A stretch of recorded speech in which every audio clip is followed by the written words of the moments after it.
Est revenu sur la publication de la liste provisoire des médias reconnus par l'État. Le ministre menace le patronat sur le pied de guerre. Moo nekk titre bi selon le ministre de la communication Alioune Sall. Les résultats des analyses des 380 dossiers soumis par les entreprises de presse au niveau de la plateforme déclaration médias du Sénégal font état de 112 entreprises de presse en conformité avec les dispositions du code de la presse. Il s'agit de 54 sites en ligne, 10 télévisions et 14 journaux. Les médias qui seront pas en règle sont sous le coup d'être interdits d'exercice. 72 heures fixées à ceux qui ne sont pas enregistrés sur la plateforme, selon Mamadou Ibra Kane.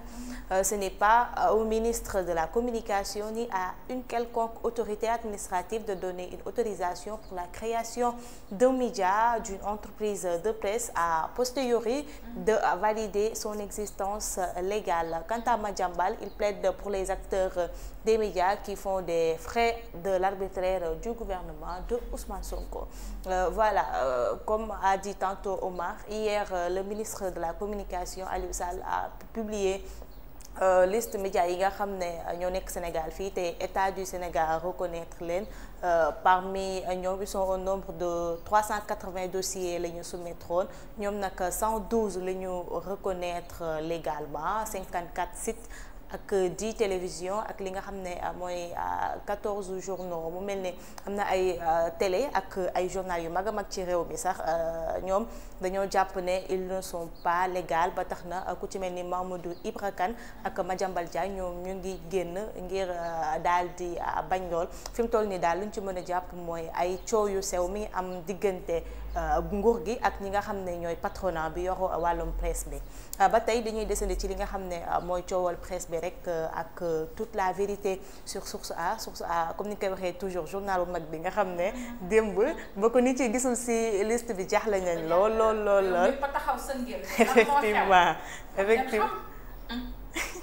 Effectivement ba tax na Source A ñëwaat na sur toute la vérité ci li nga xam ne mooy moom Source A ci yan anam la daal di juddoo. Premièrement, Arc Édition qui édite le quotidien Source A, le site actusen.sn, entre autres supports, s'est enregistré avec succès dans la plateforme du ministère dans la nuit du jeudi 28 au vendredi 29 novembre vers les coups de minuit, qui attend la notification qui motive le fait que le journal ne figure pas sur la liste. Deuxièmement, issu de la 34e promotion du CESTI, Daouda Thiam, le directeur de publication des différentes publications, a capitalisé à 21 ans d'expérience dans le journalisme. Auparavant, il avait démissionné de la fonction publique et de ses fonctions d'enseignant, là où le rédacteur en chef Omar Ndiaye, produit de l'ISEC, compte au moins 12 ans d'expérience, et tout détiennent aussi la carte de presse.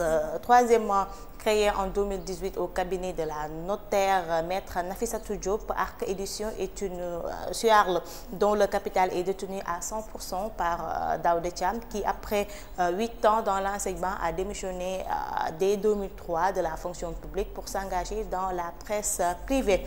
Quatrièmement, Arc Édition honore le dépôt légal du quotidien Source A au niveau de la DST, aux archives nationales et au ministère de la Communication depuis des lustres.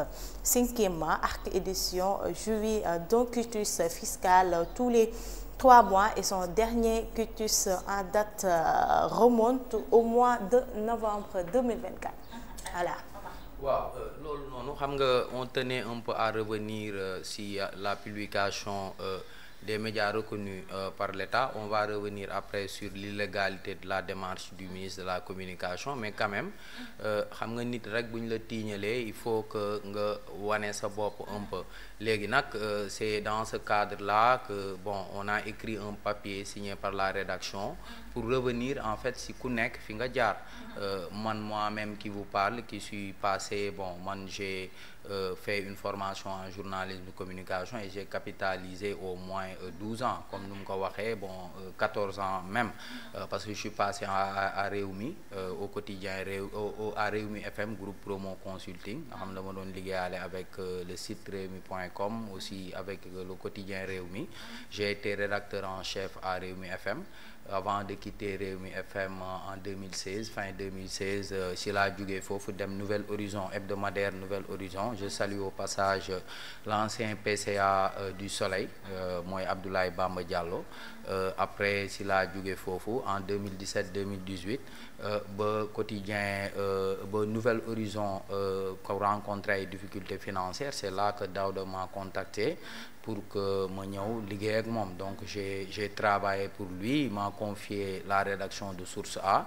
Ça fait 4 ans que je dirige la rédaction. Léegi nag ñoom critères yi ñu doon laaj mooy au moins le rédacteur en chef ak le directeur de publication ñu def 7 ans dans la profession. Donc ñun on a capitalisé plus de 7 ans quand même. L'autre chose c'est que ñu am ay cartes de presse, on a nos cartes de presse. L'autre chose mooy les dépôts légaux. Parce que dépôt légal yi mooy boo créer entreprise de presse da nga war a dem à la direction des archives nationales qui se trouve à la primature. Yóbbu immeuble 4C la nekkoon auparavant ay période ba kii amee problème primature. Moi je pense que delloowaat nañ ko primature au niveau de la direction de surveillance du territoire ak tamit au niveau du ministère de la communication. Léegi nag par rapport ak l'enrôlement ce qui s'est passé mooy xam nga autorités yi bañ ne que les entreprises de presse ñu enregistré wu ñun on a essayé de s'enregistrer sur la plateforme. Léegi on a rencontré des difficultés parce que plateforme bi dafa amoon problème. C'est ainsi qu'on a contacté le ministère de la communication, le chargé de com mu ne ñu il faut déposer des dossiers physiques. Mooy ngay dossiers yoo xam ne ni waa ay kayit quoi par papier. Léegi nag on a déposé des dossiers physiques. Léegi à 24 heures man maa toog ne way ne Daouda est-ce que du ñu liggéey si affaire u demain la publication mooy première date bu ñu reteniroon pour la publication affaire yooyu liggéey si pour liggéey un peu sur la méthodologie de travail de la commission qui a été mise sur pied. Une commission qui est composée du ministère du travail, du CORED, de la commission nationale de la validation, du ministère de la justice ak ban entité d'abord bon CNRA nee nañ ma ñoom après ils sont venus après. Donc léegi nag bañ demee ba ma ne kii ba ñu valider loolu après j'ai appelé un reporter, je lui ai dit il faut travailler sur ça. Léegi je lui ai donné des personnes ressources, je lui ai dit il faut appeler diw. Léegi quand on a appelé il y a eu des informations concordantes. Nous qui croyons que en fait il était permis de déposer des dossiers physiques, c'est à 24 heures en fait du terme. Si la ñu xamalee les dossiers physiques ne sont pas pris en compte. Mais malgré ça léegi le jeudi 28 au vendredi 29 on s'est inscrit sur la plateforme avec l'assistance du directeur de la communication. Léegi on s'est inscrit après nag on a reçu la notification comme quoi inscrire nañu. Léegi nag on ne sait pas comme que finalement dañu yéex a inscrire, est-ce que loolu moom moo tax on n'a pas été retenu si liste bi nga xam ne nii moom mooy liste des médias reconnus par l'État, peut-être mais quand même il y a eu un manque de communication criard, am na défaut de communication de la part du ministère. Bon je vais pas encore entrer dans les détails parce que dañuy xaar peut-être ba kii, mais de toute façon c'était une manière donc de revenir sur ce processus-là et aussi de dire que tey xam nga journaliste moom ñun on a reçu nos cartes de presse parce qu'on a présenté nos diplômes. Même bu dul diplôme yu ñu présenté woon sax il suffit de capitaliser yenn kii rek, mais quand même ba ñuy déposer la carte de presse on a déposé nos diplômes, tout ça. C'est pourquoi on nous a remis la carte de presse. Moi je suis détenteur, Daouda il est détenteur, les membres de la rédaction sont détenteurs de la carte de presse.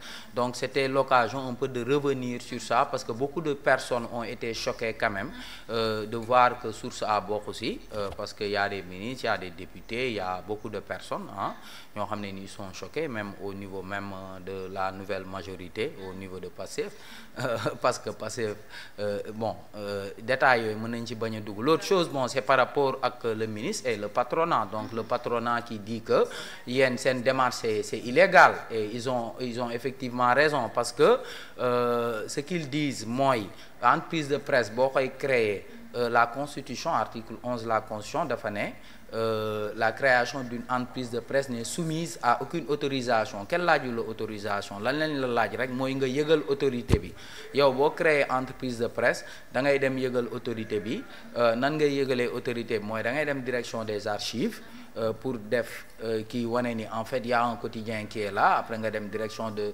surveillance du territoire après nga def ministère de la communication léegi nag après da ngay def les dépôts légaux le dépôt légal au ministère de la communication comme source A ni nga ko expliqué ñoom ils le font depuis 2018 xam nga Daouda rek moom dafa ragal ku ko jam donc bon c'est un préjudice moral qu'on a subi quand même parce que nga nekk ci benn liggéey après waaw mais ça va aller non y a pas de souci mais quand même sur le principe même bu fekkee ni ñun waaw sur le principe même si on figure après sur la liste des médias reconnus quand même on va man en tout cas en ce qui me concerne je vais continuer de porter le combat pour les autres médias comme contrairement à certains yi nga xam ne nii tey parce que tey ji Madiambal Diagne par exemple Avenir Communication tu peux pas dire que tey ñooñu le groupe le quotidien mënoo leen génnee ci journalisme mënoo si génnee Maïmouna Ndour Faye quand même mënoo si génnee keneen ak keneen donc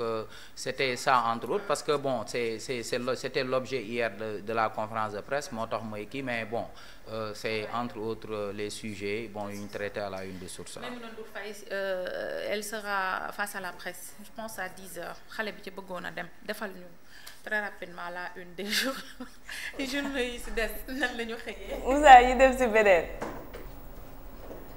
Voilà, Tribune la moom ci xëtam bu njëkk tout comme Source A est revenu sur li nga xam ne mooy publication liste bi le ministre Aliou Sall viole la constitution l'article 11 stipule la création d'un organe de presse pour l'information politique économique culturelle sportive sociale récréative ou scientifique et libre et n'est soumise à aucune autorisation préalable le régime de la presse est fixé sur la loi loolu la Omar doon wax sànq la même chose yi nga xam ne Mamadou Ibra Kane loolu lay casse une menace inqualifiable à la liberté d'expression une tentative de liquidation de la presse privée par le nouveau régime dixit Maïmouna Ndour Faye il n'appartient ni à la tutelle ni au gouvernement de valider l'existence légale des entreprises de presse selon Mamadou Ibra Kane CDEPS ci même logique boobu ci la Madiambal Diagne daal di nekk li mu wax mooy ma sympathie et mon soutien à tous les acteurs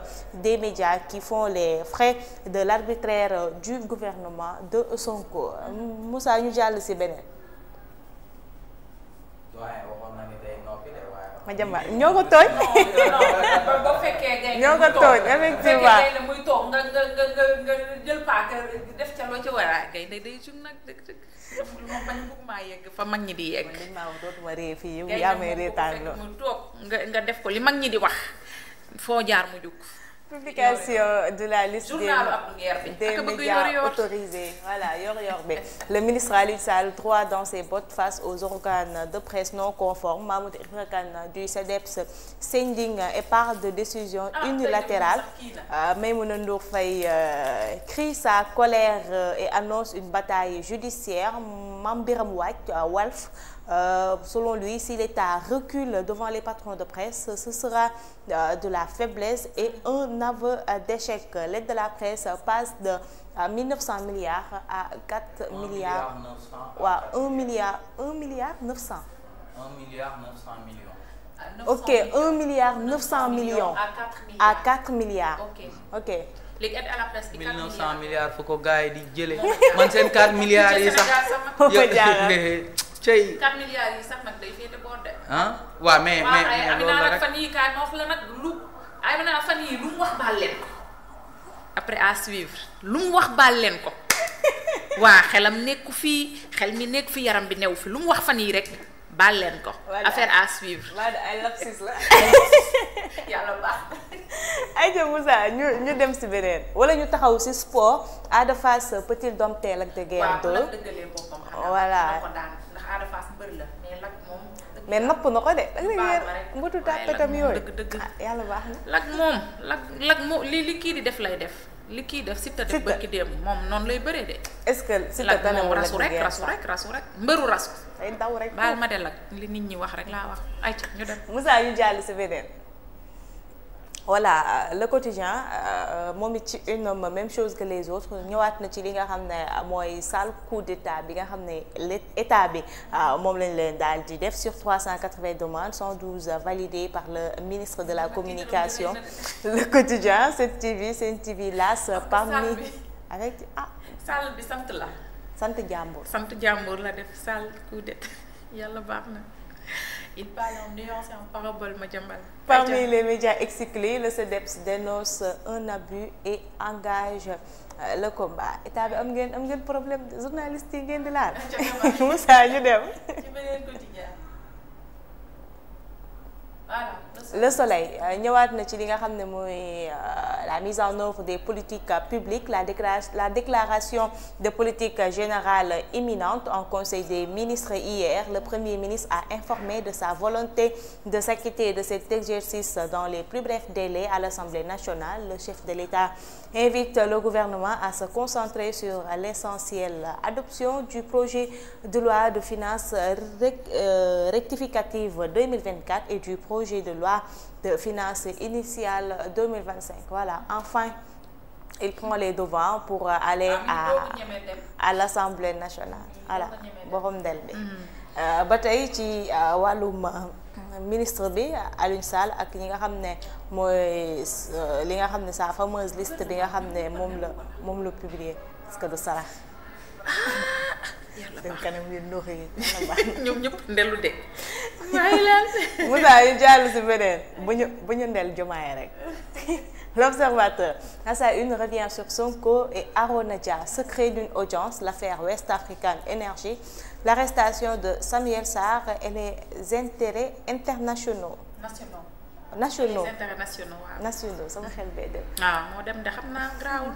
Mais Oumar, pourquoi on cite Sonko sur le dossier démb laa ko gis. Bon Sonko xam nga benn jour waxoon naa la mais Samuel Sarr bu ñu demee ba teggi ko ci société bi mais sont les autorités ñoom ñoo ko def du keneen Sonko il a été cité dans si les PV d'enquête. Bon, il y a quelqu'un qui a parlé de lui pour dire que en fait il voulait se retirer du dossier, mais c'est le Premier ministre qui l'en a dissuadé. Donc loolu la rek gars yi ñoom ñoo def coup d'état contre Samuel Sarr léegi nag leur motivation loolu ñoom ñoo ko xam, mais en tout cas Samuel Sarr moom ak ay actionnaires ñoo sekkoon kii Senelec actionnaire la léegi nag ba ñu amee lettre de garantie état si lañ dem utee xaalis, ils ont allé chercher plus de 250 milliards. Léegi Samuel comme que moo ngi prison léegi nag état bi foog mu waxtaan ak yeneen les autres actionnaires pour ñu xool nan la ñuy gérer affaire yi. Ok Moussa ñu dem si beneen. Libération revient sur la révélation sur la dernière saisie de cocaïne sur l'axe Koungheul-Kaffrine. La douane cerne une mafia organisée partie du Mali. Le véhicule transportant les 210 plaquettes de cocaïne devait être déposé au garage malien du port de Dakar. Les aveux du chauffeur S. Sangaré, chargé de convoyer la marchandise qui devrait transiter au Sénégal, comment 2 moutons se trouvant dans la Toyota, est une déformation sur la masse de charge du véhicule ont éveillé les soupçons de la douane. Le dossier est confié au pôle judiciaire. yow booy jàll doo jàlle noonu de douane sénégalaise surtout ñu nekk ci kii ci frontière yeeg yooyu non ils font un travail excellent machallah. Voilà, toujours avec le quotidien qui revient sur la campagne agricole. La DER/FJ débloque 1,2 milliard de francs CFA pour doter les points de collecte. Le journal aussi est revenu sur la publication des médias par le ministre Alioune Sall. Moussa ñu dem ci beneen. Les Échos moom it ci xëtam bu njëkk ñëwaat na ci Ousmane Sonko avec sa déclaration de politique générale. Il fera face aux députés bientôt. Le projet de loi des finances rectificative 2024 et la LFI 2025 adopté hier. Diomaye demande au ministre écoute, proximité, pragmatisme, efficacité, efficience, transparence et exemplarité. Voilà ñëwaat nañ aussi ci li nga xam ne mooy publication wu liste bi avec li nga xam ne mooy conférence de presse au patronat bi hier. La presse dénonce une forfaiture. Seuls les 112 médias reconnus sur les 380 qui se sont enregistrés, de grands groupes zappés sans cause avec possibilité de régulariser dans les 72 heures. Maïmouna Ndour Faye qui crie cette tentative de liquidation de la presse privée ne passera pas. Mamadou Ibra Kane aussi dénonce: nous allons nous battre par tous les moyens juridiques dont nous disposons. Voilà Moussa ñu dem wala jeex na. Takku Wallu tamit Thierno Bocoum donne raison à Takku Wallu ci li nga xam ne mooy 8e place su assemblée nationale bi. léegi loolu bëggoon naa si ñëwaat. parce que Thierno Bocoum def na ko. doyen Doudou Wade également réagir na par rapport à loolu. nee na dañ leen jaay doole. parce que démb bon.